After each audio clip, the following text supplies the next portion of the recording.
What you just said is a lie because you gave a one-sided report of those who hold the position that it is a genocide. But you have failed to mention that Reuters, BBC, Sky News, CNN, Wall Street Journal, Washington Post, I have mentioned their names, 6 of them, have done their fact check and came to the conclusion that there is no Christian genocide in Nigeria. Hello and what's up, guys? In this video we are diving straight into a story that has Nigerians talking. A top northern elder has just denied any Christian genocide in the country, insisting instead that more Muslims have been unalive in recent attacks. We will take you through the shocking numbers, the ongoing abductions, and the chaos in states like Naija, Zamfara and Kaduna. You will hear the arguments about whether the government is truly in control and why some reports claim the situation is worse than you think. From disputed data to accusations of fake news, this conversation has sparked outrage and confusion across the nation. Guys, I will let you watch this video for yourself so you can see exactly what I'm talking about. Also, don't forget to like, share and subscribe to this channel if you haven't already done so. Take a look, guys, and remember to share your thoughts after watching. Welcome back. Let's begin with the conversation as fast. It's a potpourri of issues, so we can look at it as the state of the nation. And we're going to be building that conversation from national security, which has been a big issue in the last weeks as far as the issues of insecurity is concerned. The abductions and the releases and more abductions and killings.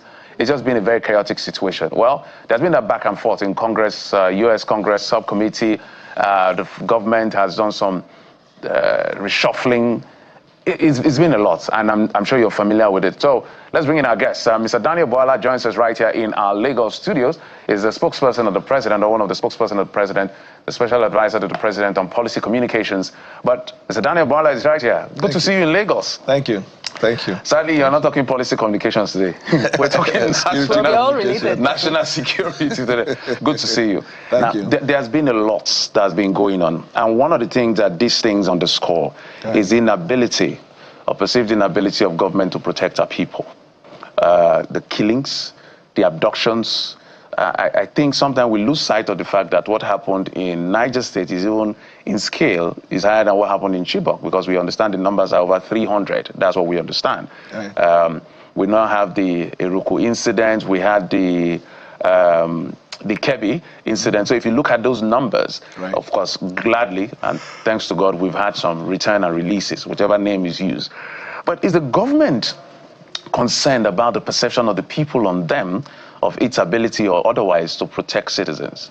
Let's begin from there. Yeah, thank you for having me. The government is concerned not just about the perception, but about the realities of what the people are facing and encountering. It's actually a trying time in Nigeria in the sense that when, as a government, you see your citizens going through what they are going through, it will be a concern, because that is the sole aim or the sole purpose for your acceptance into that place in the first place, because the Constitution says that the responsibility of government is safety and security of the people. We also understand the dynamics of security problems, especially those who have been around. They will know that there are 2 theories behind incessant security problems in Nigeria. The first theory is that when election cycle is coming close, you find these kind of occurrences back to back like that.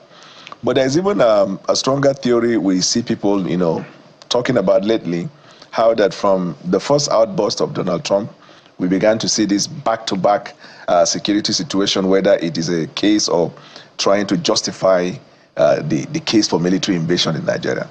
We don't look at it from that point of view. We know the dynamics and the complicated nature of the Nigerian demographic, right?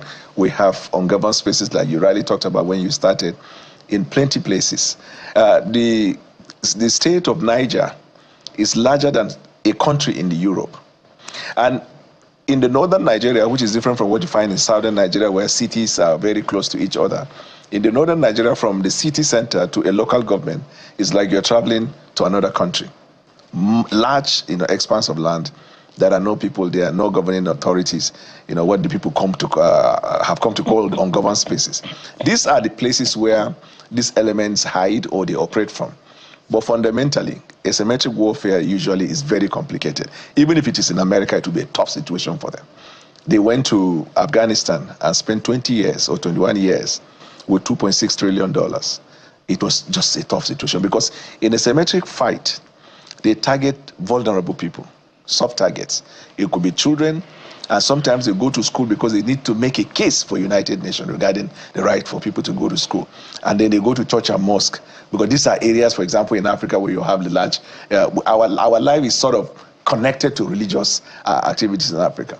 When you are confronted by that kind of asymmetric fight, it is difficult and you have to be strategic, in the sense that if it is unconventional, you just find some people and then come and attack them. But asymmetric, you have to be intelligence driven.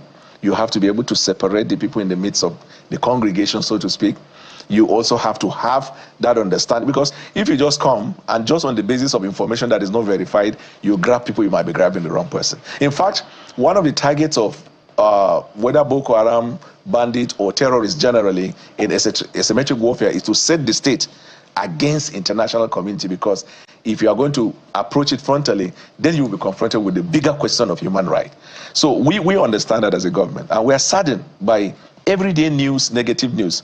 But we are consoled by one fact, that if you look at the president, you look at his conduct ever since this problem started, you see that of somebody who is trying to find solution. He has rejigged the security architecture. He has cancelled his trip to South Africa, to Angola. He stayed back on the job. He's just finding ways. This is leadership. Like you would always tell us, I asked for the job and I can't complain.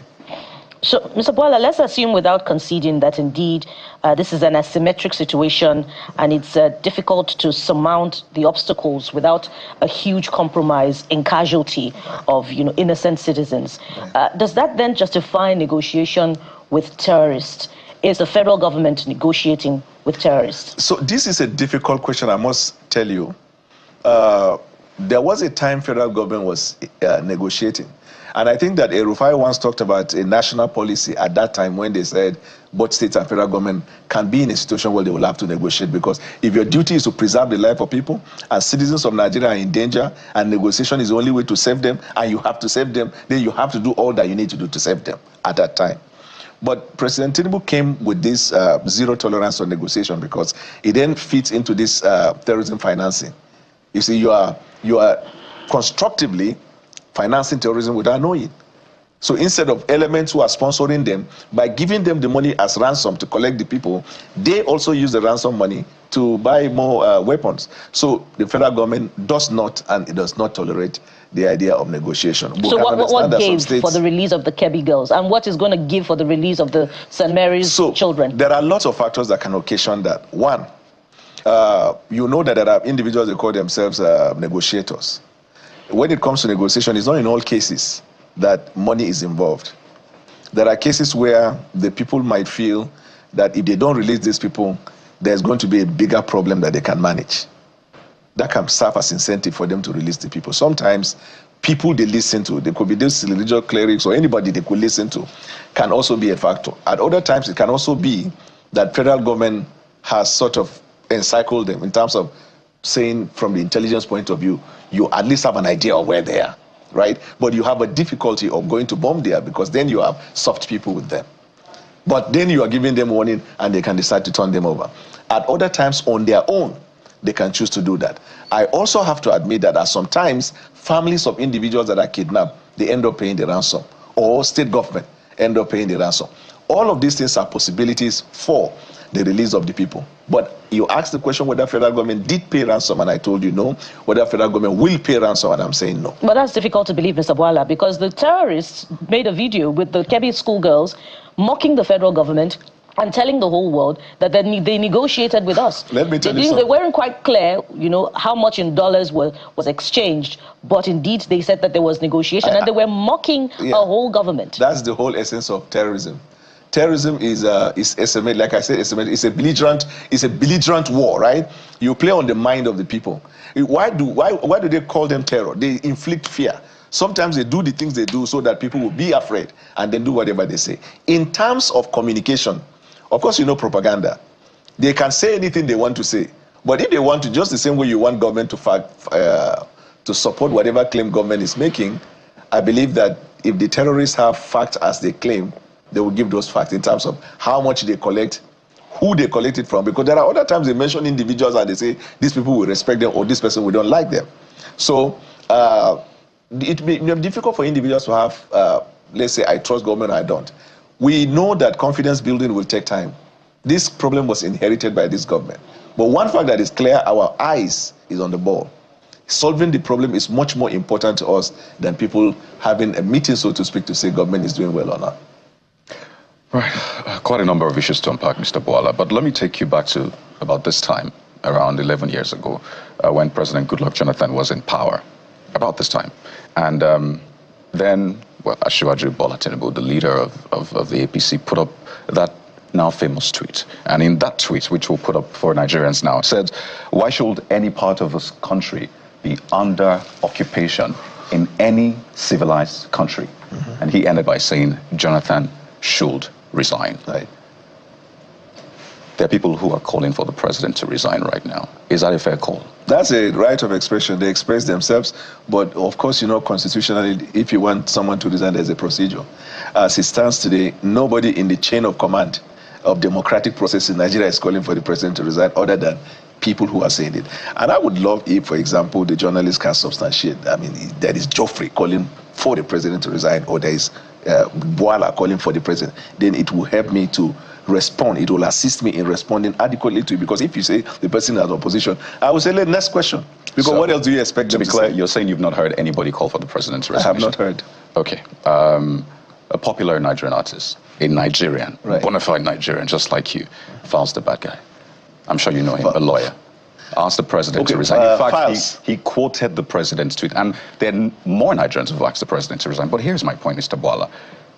The president said... 1 out of 230 million? There are more than that, but that's not even the point. Okay. Here's my point. He said that how can territories be occupied in a civilized country? That was the premise under which now President asked President Goodluck Jonathan to resign. Now, during that period, around that time, I'll tell you the territories that were under occupation.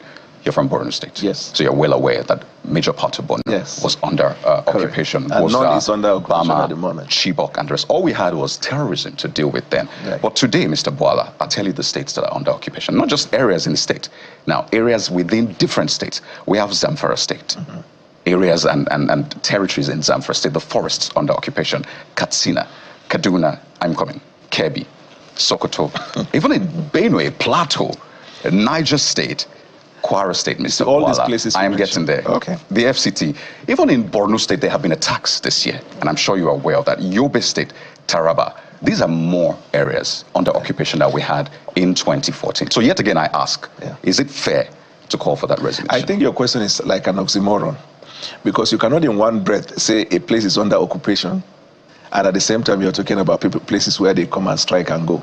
If you talk about occupation, like in the case of the past you mentioned, they were actually in control of the local government. They were collecting tax. They were running the administration of the local government. That's occupation.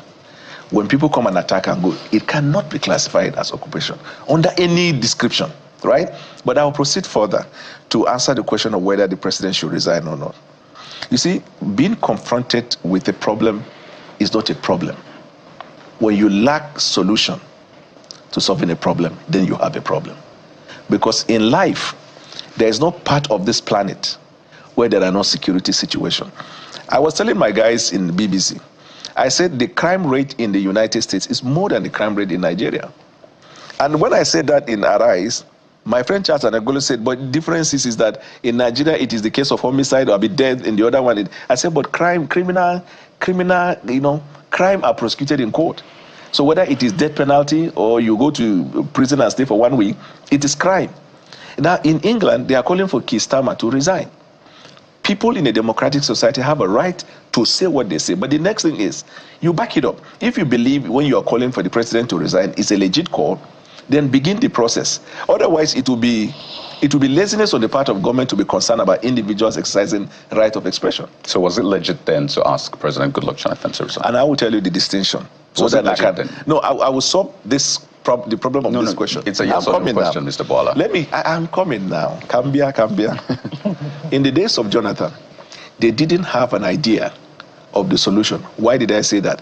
They were in denial about the fact that there were Chibok girls kidnapped. No, Asiwaju Bola Tinubu then asked him to resign in November. Yes, so what I'm saying... Months after the abduction. In fact, at that time, they had they are all contracted, they had mercenaries who were clearing out those areas. And I'm sure you're from Borno State, so you're aware of this thing. Yes. So it's different. But do you get what I'm saying? So first, I'm saying you're calling was it legitimate for him to call, or was it fair for him to call for him? Yes, when the president then, as Asiwaju Bola Ahmed Tinubu called for the resignation, it was a legit call. Why? So is it legit? Is it legit now? See, there cannot be a good conversation without giving the right of answer. You know, I thought when you answered, you said no, it was legit. I have not. No, you have actually. You said it was. There was a legitimate call. Okay, you want this kind of short answer? Okay, then it was a legit call. Now it is not legit. It's not legit. Next question. So why is it not legit? Now, one of the things that we see this government do, and we've seen all kinds of traveling. Let's diagnose the problem properly. You said the government has its hands. Efforts is not as important as results. We are seeing efforts. I don't think any person who has a conscience will say there's no effort. But we're not seeing results because the abductions, it's like all hell has just broken loose. So we're not seeing results. So no matter what the president is doing now, if the number of the abduction is not reducing, then effort is not enough. Which is why, just a moment, sir. Which is why that conversation around resign or not resign, you know, that's another debate altogether. I'm sure you want to respond to that. So is it really correct to say that the government knows what it is doing when escalations are going from one point to the other in ascending order? In fact, there's another point where we look at what the presidency is doing and all of that. It looks like more of managing narrative than solving the problem. The issue of whether there's genocide or no genocide, I want you to respond to that as well. Are you living in Tanganyika or you're living in Nigeria? I'm here. Okay, so let me tell you the result. Before the president became president, because I have to give you context is everything. There were prison break. We no longer have it. There were kidnappings during the daylight in Abuja and the other parts of Nigeria. We stopped it. As a matter of fact, just a few months ago, before this incessant security problem, we arrested the leaders of Ansaru terrorist organization. They were in U.S. watch list. The United States government lauded Nigeria. Then months prior to that, we had the surrendering of bandits, which the American embassy lauded Nigeria. I'm talking counting result. Immediately after this first 2, 3, 4 abductions that you see, in Borno State about 4 days ago, the people abducted, we recovered, same day. That is its result. The girls from Kwara, I mean the children from Kwara, or rather the people from Kwara that were abducted, we had them come back. It is the result. So whether it is mathematics, English, chemistry, it is a result. When all the people abducted are brought back, it's a result. But there's another one again. No. There's another one again. After that, then we had 20-something number of those that were kidnapped in Kibi. That is also called what? Result. There has even been more. We're having incessant. That's right. I'm not going back to just time. I'm talking about right now. I'm answering the question in terms of result. Yeah, you said. Because effort is not 300 students, is it children now that were kidnapped? Yeah. We have just about 50 back. So that is a very concerning situation. Right. And then we're hearing of more abductions. So there's something I think where I'm going to is not about a debate. Is the government's right in its intelligence to be able to curb occurrence? Because success for terrorists is the ability to pick up people and not be caught. That we now go back and whether we negotiated, we paid ransom, whatever it is, this is more reactive. You get my drift? Yes, and success for us as a government is that when they are picked up, we recover them. So you're waiting for them to be picked up? I'm coming.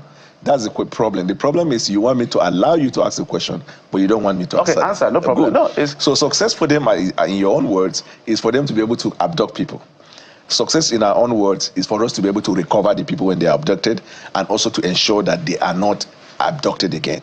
For example, the use of soft target that I started by telling you, schools. Why did the president issue an emergency on insecurity and decided that we should bring back the Save the School initiative, where schools that are outside the town are going to be brought back to the town under an arrangement called the mega school? Those in the local government are coming back integrated into the unity. Success for us is finding ways to prevent them from doing that. Success also for us is looking at the limitations that we have, which is the limited number of military personnel and police personnel, and coming up with an order to increase the number by asking the police to recruit 50,000 and asking the army to recruit more than 20,000, and then recall the police people that are attached to VIP, which we have over 11,000, then ask the SSS to get trained men to go to the forest and help out, and then talk about the civil NSDC, what do you call it? Defense. Civil defense to also play a part. Churches are told now to beef up security vanguard. This to us is success, finding measures for prevention. and then recovering of those that are abducted. I cannot sit here in whatever language to tell you there will never be a security situation in Nigeria. It will amount to giving a false hope to anybody. Because you and I, as you sit there, I sit here, you know that Nigeria has porous border. You don't need somebody to speak in tongues for you. You also know that we have limited number of military personnel. You know we have limited number of equipment for surveillance system like you find in advanced country. You also know we have the complication associated with terrorism in Nigeria is far more. So, Mr. Bola, I don't want to cut into your thoughts. Isn't that a reason to call for help? Yeah, we've been working with partners. Maybe the perspective of your help is different from mine. No, I'm just... If the federal government is working with partners, is it an acknowledgement that, you know, the government is not in control of the situation? Even the United States of America need us to help them, and we've been helping them in many ways. Mr. Bola, your comparisons may not be you're talking about help from You referred partners. to the United States having more insecurity than Nigeria. That may be debatable, but we read the stories here, you know, Mr. Bola, and there is a higher rate of deterrence, even if there is a serious crime situation in the United States. Do you know their but budget? that is not the situation. Mr. Bola, Nigeria spends trillions of naira. Do you know the budget of New York Fire Service? Without any result. And I just want to read to you the number of without any results, especially since the declaration of Nigeria as a country of particular concern. In Kogi State, bandits abducted a pastor, his wife, church members, an undetermined number of persons. In Sokoto State, a bride, her close friend, and 8 other residents were abducted by armed men in Chacho village. We've had in the last 8 days alone, since early this week, by the way, not today, a total of 395 persons have been reportedly abducted from 7 states of Nigeria, out of which only 79 victims have been released. Right. So if you're saying that, you know, in the former administration, they didn't even have an idea of how to go about it, then what can we say about this administration? It's also a miss about strategy or ideas about how to rein in on the insecurity challenge. So this is the problem I have. You know, when we started, I am more about solution, about what we are doing. You know, when this whole crisis started, the first time was about debunking the notion of Christian genocide, because we are about solution, people were about profiling. After we've debunked that, we say we are more about solution. My brother was one that said, let me take you back. And by the time he took us back now, you people stayed at the back. You don't want to make... I confronted you with the facts, Mr. Bola. No, you didn't say any fact. Your characterization of it no Christian is genocide? unfair. No, we'll let one after the other. So because you're saying I'm coming. We've already done that. No, you cannot. You've not done. That's a lie. That's it's still a subject of debate. We tried that one. Don't say that's a lie. Mr. Bola, that's very, very wrong. As a journalist to look at your case and say that's a lie. You can say it is factually incorrect, but you can never say that's a lie. Let me say what I want to say. But do you know what you said is wrong? No, it's not. I'm saying that there are people... No, just hold on. Hold on. Let me establish my point. You as a government is saying we don't have state backs. Because what is the American government saying? Christians are being killed. And you're not doing anything about it. That's the argument. You say, no. You're narrowing your profiling and your narrative to say, this killing affects both Muslims and Christians.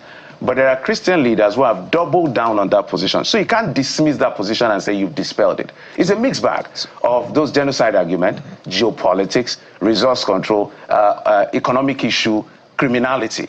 So that's why I'm saying it is not true. So that what you just said is also a lie, because let me tell you. What's a lie? That's what I want to tell you. Okay, go ahead. What you just said is a lie because you gave a one-sided report of those who hold the position that it is a genocide. But you have failed to mention that Reuters, BBC, Sky News, CNN, Wall Street Journal, Washington Post, I have mentioned their names, 6 of them, have done their fact check and came to the conclusion that there is no Christian genocide in Nigeria. I think you and I are mixing the points. That is their position. Listen, the one you give, is it not the position of others?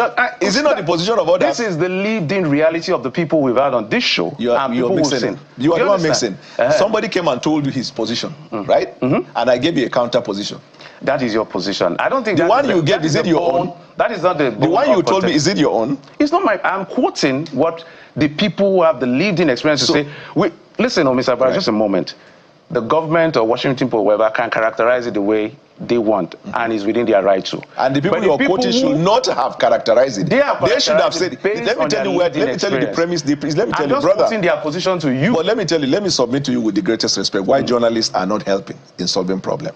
Can you deny the fact that there are Muslims that are killed? No, that's a fact. Can you deny that there are people who have not identified as Christians or Muslims that are also killed? That's a fact. So when you have a fact that Christians are killed, Muslims are killed, those who have not identified with a religion are killed, will that qualify as a genocide? Because the argument of the Christian people who are making this allegation has been promoted by Islamic jihadists. I hope you get the distinction. So the argument also of the individual I mentioned to you, who are in a position to know what is genocide or not, came to the conclusion that there is no Christian genocide, but there is a killing There's of no all. exclusive preserve in terms of knowledge of what a genocide is. It's a common sense. It's not a common sense. It's not a number. It's not a common sense. Sorry, my brother. It's not a common sense. It's not about, I think we mix this genocide argument because sometimes if we don't identify all the problem, we'll not address it correctly. If we deny the issue. You know what you should have been saying? No, just hold on. You should have been saying there are Christian communities who are complaining that they are being killed. I will not deny it.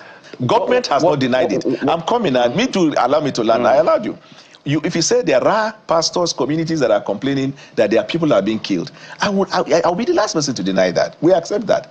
When you say there is a Christian genocide, what is genocide? Those are their words. I'm quoting to you. So I'm talking. Say then the counter words. Genocide. If you look at the UN Convention, Article 2 of that, it doesn't talk about scale.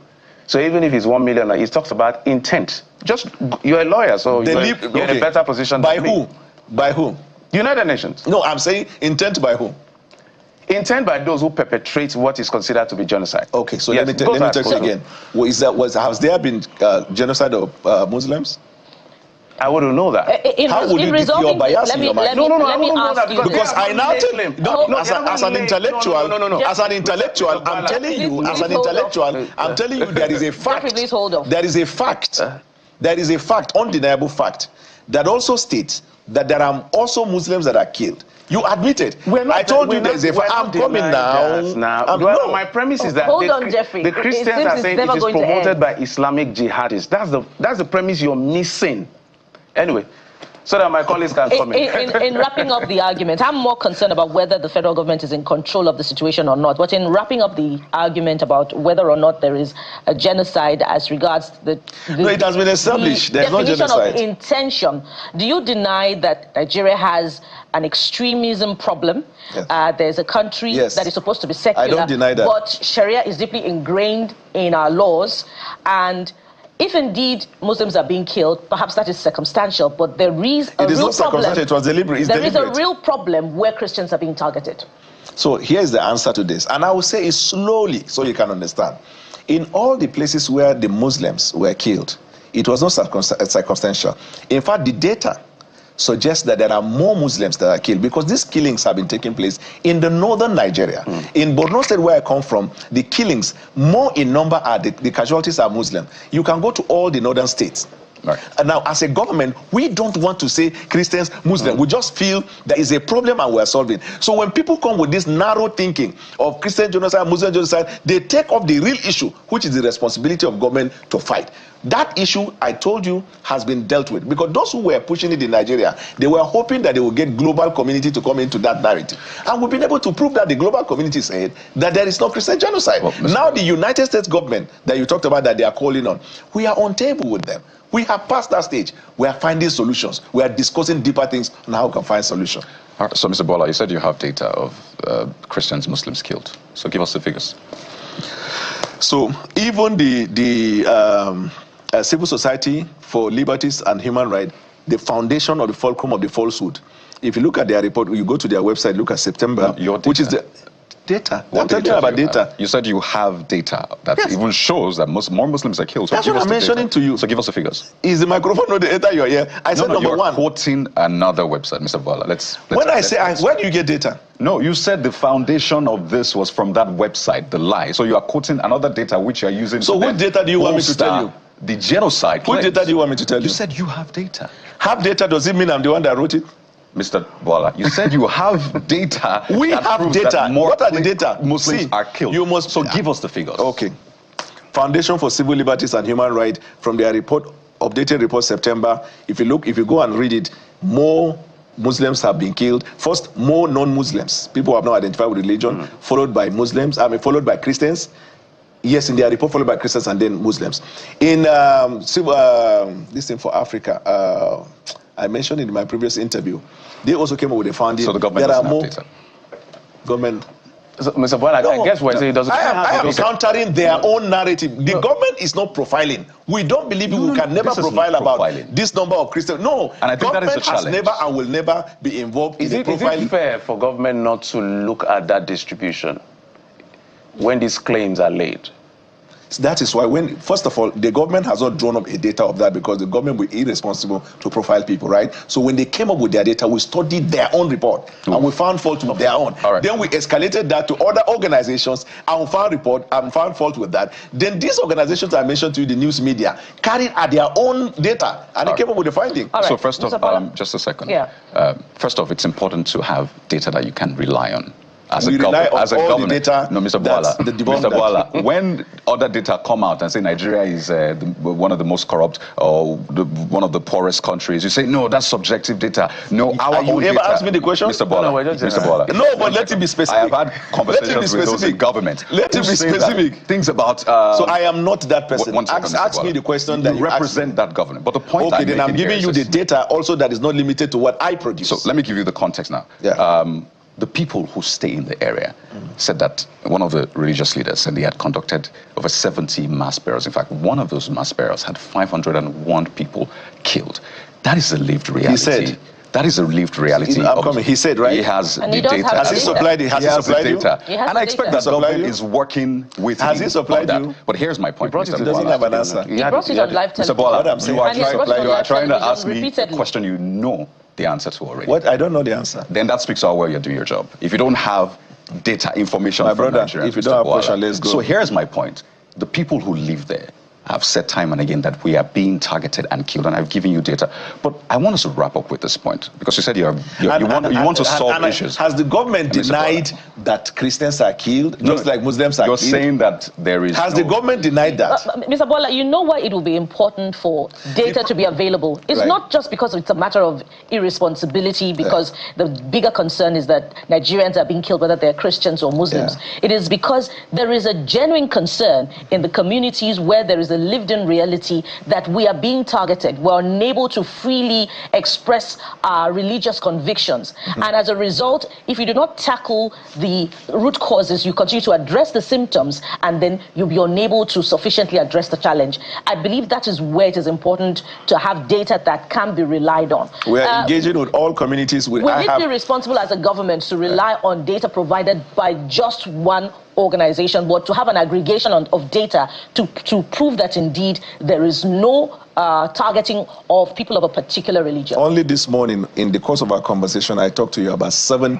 different reports that we rely on. The government is not shying away. When these people came up with their, like the Civil Liberty, which is an apology of a separatist group, when they brought their report, I studied it. I mean, how can I close my eyes? And I faulted it on the evidence of that, and I challenge anybody. When the one for Africa, Observatory for Africa, Religious Right in Africa, when they came with it, I studied it. Look at the report in their data. All of these reports suggested the killing of everybody. The Christians have been killed, Muslims have been killed. So you choose to accept that, no, I said Christians are being killed. No, you've said that you looked at those ones, and then that is what you're relying on. But Reverend Achomo's you have a selective amnesia, with the respect, and you do a disproportionate, Mr. Boala, disproportionate analysis. You have not in 1 second in this place mentioned the killing of Muslims. Mr. Boala, I will not insult. Some journalists are the ones creating problems in this country. I mentioned by profiling people. Mr. Boala, that is not. I mentioned all the states that have been attacked. Majority of the states I mentioned. Then I ask you. So the killing of one, the killing, I will not retract it. So that means you're not being factual as well. But the point here is, Mr. Boala, let's wind down on this point. I have represented the journalists in Nigeria must play their role in finding solution. This fake news and hoax narrative of Christian genocide, it is disproportionate for journalists to sit and talk about the killing of Christians without also being sympathetic enough to look at the killing of other religions. I mentioned all the states you have not. All of you people are very silent this about back. the killing of Muslims. You should play this the back, Mr. Bola. responsibility of all government of the states is being to attacked. look at the killing of anybody in Nigeria as something that is bad and fight to stop it. We don't want to buy this idea of this Christian genocide. We are fighting insecurity, and all of our people are coming under attack every now and then. To wind down, nobody is saying Muslims are not killed. In fact, there are parts of Nigeria that even Muslims are killed. Have you mentioned that this morning? You said I mentioned. I said it. You did not. No. I was building a case because of where we're going. So if you look at the totality of killings in Nigeria, where you have more Muslims killed than Christians, how is the notion that there is a Christian genocide over the Muslims? I know as a government, you will naturally shy away from issues around genocide. It's okay. There's no problem with that. But we are saying in solving the problem, if we say there are 4 causative factors, right? Hypothetically, 4. No matter the percentage of those 4 causative factors or whatever we're dealing with, it would be unfair to say, because this is sensitive, let's not talk about it. You identify it and address it as a government. That's what we're going to, so that we have it, so that because we begin to blame journalists. Journalists will report. You are repeating words. No, with respect. No. Let me tell you what all of us have agreed. Let me tell you what all of us have agreed here. We all have agreed here there is insecurity, right or wrong? Yes, indeed. We all have agreed that Christians have been killed in Nigeria. But answer now. We've all agreed Christians have been killed. We agree Muslims have been killed. We agree those who have not identified as Christians or Muslims have been killed. So we have a case of insecurity and not a case of genocide. That is my as case. we wrap up, we do have a challenge of insecurity, but we also have a challenge of extremism, and that is an elephant in the room. And I wonder if that conversation is being had. And we know where the extremism is. Are you more a relieved person, people who relieve their experience, than the state where I come from? You know how many of our people have been killed? I understand. When these people came to kill, they didn't look at religion. And we will, as a government, we will never sit down and admit or agree with the fake news that is circulating that there is a Christian genocide. Let's wind down on the challenge of control, Mr. Bola. You talked about wind down. You talked about wind down. You talked about wind down. When are we winding down? We're totally out of time. We're totally out of time. We're totally out of time. But the most important thing, I know you get the gist. It's important. I know you defend your government. It's fine. But identify and address everybody's concern, no matter how sensitive it is inability to Let's face hope that in the future you will address it, but you didn't do that today. You focus more on Christians. But in the future, I'm hoping you will. That's the point. It came up. And in fact, if you even have the objectivity of looking at it all, then you don't need to call genocide. Let's focus on insecurity and how we find solution to insecurity. We must wind down. Thank you very much. We've been talking with Mr. Daniel Bola, the Special Advisor to Mr. President on Policy Communication. Thank you so much. We must thank you. On the factors before we go. One, there have been prison breaks since this government came in. Secondly, the United States is not asking for Nigeria's help militarily. Is not asking. You said they're asking for Nigeria's help in terms of military. I never said that. I think that your mind is not here. You said that even the United States. You heard me. What did I say? What did I say? What did I say about Just to fact check before we close. Kayode, you see, you have one problem. I can't quote you copiously, but you did suggest. But he has been missing. My problem is he has been missing. My problem is to fight fake news. And I'm fighting fake news. Lies in the name of bringing objectivity. I am not that type of uncle that will come to a TV station and keep quiet when people are peddling fake news. I will shut it down there. All right. In recent discussions on national security, the debate around religiously targeted violence in Nigeria has resurfaced, particularly regarding claims of a Christian genocide. During an in-depth conversation with President's Special Advisor on Policy Communications, Daniel Bola, several key points were clarified. Bola emphasized that while Nigerians of all faiths are facing insecurity, more Muslims have been killed in recent attacks than Christians. He also highlighted that the government does not categorize killings by religions, but approaches each incident as a matter of public safety. Across northern Nigeria, attacks in ungoverned spaces have affected both Christians and Muslims communities, as well as individuals not aligned with any faith. The argument, according to Bola, is not about denying the tragic loss of life, but about addressing insecurity comprehensively, without narrowing the narrative to one religion. Furthermore, Bola underscored the complexities of asymmetric warfare, noting that terrorists often target vulnerable population indiscriminately, which complicates security responses. He also stressed that the government's efforts are ongoing, from enhanced intelligence operations and recovery of abducted citizens to collaboration with international partners, while challenges persist, including resource limitations and vast territorial coverage. He reiterated that the focus remains on solutions rather than politicized narratives. Ultimately, the discussion framed the current situation as one of generalized insecurity and extremism rather than a targeted religious genocide. The importance of accurate data, objective reporting, and balanced engagement with affected communities was emphasized as central to effective response and long-term security strategy. As this issue continues to develop, we invite our viewers to share their insights and perspective in the comment section. Subscribe to Naija Star News to stay informed on ongoing developments, expert analysis, and in-depth reporting from across Nigeria. Thank you for watching, and I will see you in the next one.